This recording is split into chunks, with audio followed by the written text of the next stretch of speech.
Kebakaran terjadi di sebuah pabrik tekstil di Kota Bandung, Jawa Barat. Kebakaran diduga dari kebocoran pipa oli yang mengenai tumpukan kain hingga menyebabkan timbul api. Api berkobar hebat membakar gedung bagian produksi sebuah pabrik di Jalan Jenderal Sudirman, Kecamatan Bandung Kulon, Kota Bandung. Kebakaran terjadi saat proses produksi tekstil sedang berlangsung.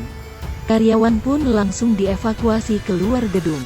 Akibat kebakaran ini gedung utama pabrik ini hangus terbakar. Api membakar seluruh gedung yang merupakan tempat produksi kain.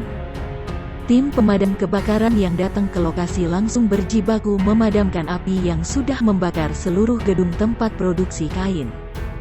Kebakaran diduga dari kebocoran pipa oli panas yang mengenai tumpukan kain hingga menyebabkan api semakin membesar.